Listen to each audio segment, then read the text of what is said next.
नमस्कार दोस्तों, welcome to hi tech India. आज का जो हमारा टॉपिक है वो है फॉर्मूला एंड फंक्शन। आज जो हम फॉर्मूला सीखने वाले हैं उसमें है हमारे पास ये डेटा दिया हुआ है। इस डेटा से रिलेटेड हमारे पास आज हम सीखने वाले सम, average, maximum, minimum, count. Some formula कब यूज करते हैं? जब हमें नंबर्स को सम करने होते हैं। मुझे इसमें सैलरी नंबर में है और इस सैलरी को हमें टोटल काउंट करना है, तो हमें सैलरी के लिए यहाँ पे टोटल काउंट करने के लिए हमें टोटल सैलरी निकालने के लिए हमें सम फॉर्मूला का यूज करना। वही चीज एवरेज के लिए है। एवरेज में क्या होता है?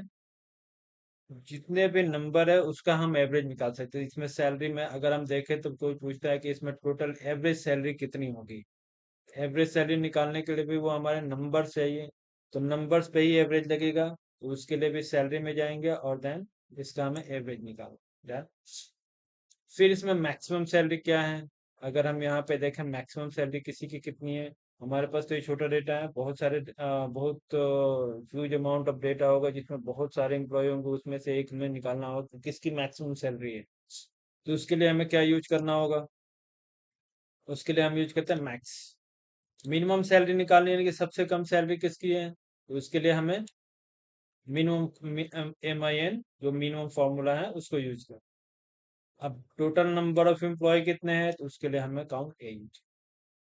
तो ये इन सब चीजों को जानने के लिए अब देखते हैं इसको इम्प्लीमेंट कैसे कर सकते हैं। तो इसके लिए हम आते हैं और यहाँ पे शुरू करते हैं कि टोटल सैलरी कैसे। Total salary in the sense कि आपके पास सैलरी नहीं, कोई भी चीजें हो सकते हैं, टोटल अमाउंट, टोटल जो भी चीजें आपको यहाँ पे आपको लगता है कि सबका हमें टोटल यानी कि सम करना है, यानी कि टोटल को टोटल करना है, ऐड करना है, तो उस टाइम हमें सम फॉर्मूला यूज करना है। तो सम फॉर्मूला यूज करने के लिए सबसे पहले किसी भी फॉर्मूला को लिखने के लिए तरीका है इक्वल साइन सबसे पहले होना चाहिए एंड देन हमारा फॉर्मूला है सम। सम में गए, सम में जाने के बाद हमारे पास ब्रैकेट ओपन, देन हम इस जितने भी हमारा जो रेंज है उस रेंज को हमने सिलेक्ट कर लिया, देन ब्रैकेट बंद, देन लिखेंगे तो यहाँ पे हमारा टोटल सैलरी निकल के। कोई पूछता है अब इसमें एवरेज सैलरी निकालना है, एवरेज सैलरी निकालने के लिए हम क्या यूज करेंगे? हमारे पास फॉर्मूला है एवरेज का। डन। एवरेज निकालने के लिए हम लिखेंगे इक्वल साइन एवरेज, इसमें एवरेज, देन हमें उसका किसका रेंज निकालना है, किसका एवरेज निकालना है, तो उसका हमने रेंज दे दिया। देन सारे रेंज सिलेक्ट करने के बाद ब्रैकेट बंद एंड देन देखेंगे तो हमारे पास एवरेज सैलरी ये जी।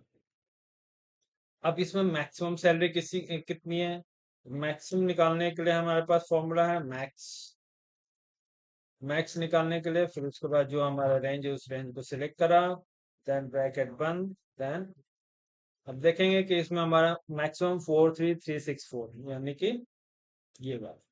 आपको लगता है कि नहीं मुझे तो चेक करना है, तो चेक करने के लिए आप यहाँ पे कर सकते हैं 4589 कर सकते हैं।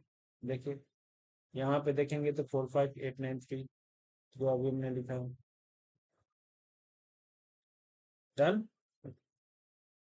तो ये अपने आप ही जनरेट। डन। अब आते हैं फिर मिनिमम सैलरी के लिए। तो मिनिमम के लिए हमारे पास फॉर्मूला है MIN। मिन मीन्स मिनिमम। अब फिर उसके बाद हमने रेंज सिलेक्ट करना है, रेंज को हमने सिलेक्ट करा, देन ये हमारी मिनिमम सैलरी आ गई। अब टोटल नंबर ऑफ एम्प्लॉय कितने हैं, यानी कि अगर हमें नंबर ये एम्प्लॉय काउंट करने हैं जिसमें कि कितने एम्प्लॉय हैं, तो उसके लिए या तो हम ऐसे यहाँ पे देखेंगे तो आपको यहाँ दिखाई देगा नंबर ऑफ काउंट 7 आ रहा, बट आपको ऐसे नहीं, यहाँ पे ऑटोमेटिक वो दिखना चाहिए, तो इसके लिए हमारे पास क्या है? इसमें मैं आपको एक लॉजिक चीज बता दूं। अगर हमें काउंट करना है, काउंट करने के लिए दो चीजें आती, एक तो हमारे पास नंबर काउंट करना हो और दूसरा टेक्स्ट काउंट करना हो। ठीक है। टेक्स्ट में अगर हमारे पास एक और फॉर्मूला होता है काउंट। अगर हम काउंट, एक तो यहाँ पे जैसे हमने दे रखा है काउंट ए, राइट। तो काउंट ए हमें नहीं, अगर हम काउंट को करना चाहते हैं तो हमारे पास नॉर्मल काउंट भी एक आता है फॉर्म। काउंट के थ्रू हम अगर यहाँ पे आकर के अगर इसको काउंट करते हैं तो हमें वो नंबर ऑफ एम्प्लॉय तो दे देगा। लेकिन अब आप बोलेंगे कि फिर काउंट ए क्यों? तो काउंट सिर्फ काउंट करता है नंबर्स को। अगर कोई भी यहाँ पे अगर एग्जांपल में अगर मैंने यहाँ पे सैलरी वाले में लिख दिया, मान लो ABCD, कुछ भी हमने ले लिया, तो अब देखो अब नंबर ऑफ एम्प्लॉय कितना हो गया, 6। लेकिन हमारे पास नंबर ऑफ एम्प्लॉय कितने हैं, 7। इसका मतलब ये है कि ये काउंट सिर्फ नंबर्स के लिए यूज होते हैं। अगर हम नंबर्स में अगर कोई डेटा दिया हो उसको सिर्फ हमें काउंट करना है कि टोटल कितने काउंट हैं, उस कंडीशन में हम सिर्फ काउंट ही यूज करेंगे, COUN ये वाला।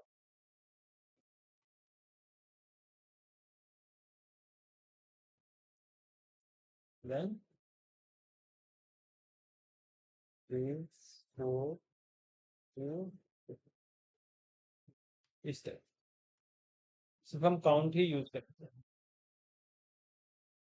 तो हमें रिजल्ट मिल जाए। बट अगर हमें यहाँ कोई बोलता है कि नंबर ऑफ एम्प्लॉय, यानी कि एम्प्लॉय आईडी हमें काउंट करने हैं, यहाँ पे सिर्फ दिया है जिसमें टेक्स्ट वैल्यू दिए हुए हैं, तो उस कंडीशन में क्या करेंगे, हम काउंट ए यूज करेंगे। तो अगर हम देखते हैं तो ये, और काउंट ए लेकर के हम अगर यहाँ पे आते हैं और उसको काउंट करते हैं तो देखो से, अब आप बोलेंगे फिर क्या काउंट ए काउंट जो नंबर पे है वो काम करेगा? बिल्कुल करेगा। आप चेक कर सकते हैं, equals count A bracket open, then हमने इसको करा सिलेक्ट, देन ब्रैकेट बंद, और देन देखो 7 आ गया। अब इसमें एक फायदा ये है काउंट ए से कि अगर आप इसमें कोई भी वैल्यू अगर आप चेंज करते हैं टेक्स्ट में, फिर भी उसमें कोई चेंजेस नहीं आएगी, क्योंकि इसको इतना उसको काउंट करना है। डन। तो काउंट और काउंट ए में आपको डिफरेंस नजर आ गया होगा। काउंट सिर्फ नंबर्स को ही काउंट करेगा, अगर किसी सेल में नंबर्स नहीं है तो उस नंबर को वो छोड़ देगा, यानी कि उस नंबर को वो स्किप कर देगा। फिर नेक्स्ट नंबर जहां पे भी उसको नंबर मिलेगा वही सेल को काउंट करेगा, अदरवाइज उसको स्किप कर देगा। डन। तो आज हमने सीखा, और इस फॉर्मूला वाले सेक्शन में जाएंगे तो आज आप देखेंगे कि हमने सीखा सम करना, एवरेज काउंट, नंबर्स को काउंट करना सीखा, मैक्सिमम निकालना सीखा, मिनिमम, ये सारी चीजें हमने आज सीखी। अब जो हमारा अगला जो होगा उसमें हम सीखेंगे लॉजिकल फंक्शन। लॉजिकल फंक्शन क्या है इसके बारे में आपको सारी डिटेल्स में आपको बताएंगे। अभी जो है ये बेसिक जो फंक्शन है, जो sum, average, maximum, minimum, count, counta, ये सारी चीजें आप एक इस तरह का डेटा बना करके प्रैक्टिस कर सकते हैं। प्रैक्टिस करना जरूरी है, प्रैक्टिस करते रहिए, सीखते रहिए, और अपने दोस्तों के साथ हमारा ये वीडियो जरूर शेयर करें। चैनल को सब्सक्राइब करें, लाइक करें, और शेयर भी करें।